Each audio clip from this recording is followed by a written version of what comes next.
தினமும் ஊற வைத்த 10 பாதாம் உடலில் ஏற்படும் வியக்கத்தக்க மாற்றங்கள். பாதாம் மிகவும் சத்தான உணவு. பாதாம் சாப்பிடுவது மூளையை கூர்மையாக்குகிறது. இது திசுக்களை வலுவாக வைத்திருக்கும், சருமத்தை எளிமையாக வைத்திருக்கிறது. சரியான முறை. பாதாம் பருப்பை சரியான அளவில் சரியான முறையில் உட்கொள்வதால் உடல் எடையை குறைப்பது முதல் நோய் எதிர்ப்பு சக்தியை அதிகரிப்பது வரை பல நன்மைகள் உடலுக்கு கிடைக்கின்றன. பாதாம் ஆரோக்கியமானது என்றாலும் இதனை அப்படியே சாப்பிடுவதால் முழுமையான பலன்கள் கிடைக்காது. ஆனால் இதனை ஊற வைப்பதன் மூலம் அவற்றிலிருந்து அதிக விட்டமின்கள் மற்றும் தாதுக்களை உறிஞ்ச முடியும்.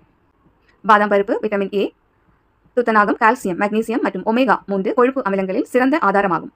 ஆயுர்வேதத்தில் பாதாம் ஊற வைத்து தோலை நீக்கிய பின் பாதாம் சாப்பிட வேண்டும் என்று அறிவுறுத்தப்பட்டுள்ளது. இதன் மூலம் பாதாமில் மறைந்திருக்கும் அனைத்து சத்துக்களும் கிடைக்கும். பாதாம் சாப்பிடுவதற்கு சிறந்த வழி. வெதுவெதுப்பான நீரில் இரவு முழுவதும் ஊற வைத்து அவற்றை உரித்து காலையில் சாப்பிடுவது. ஒரு நாளில் நீங்கள் சுமார் 10 பாதாம் சாப்பிடலாம். பாதாமில் ஆன்டி ஆக்சிடென்ட்கள் நிறைந்துள்ளன. ஊற வைத்த பாதாம் எடை இழப்புக்கும் உதவுகிறது. இது தவிர விட்டமின் B7 மற்றும் போலிக் அமிலம் ஆகியவை ஊற வைத்த பாதாமில் காணப்படுகின்றன.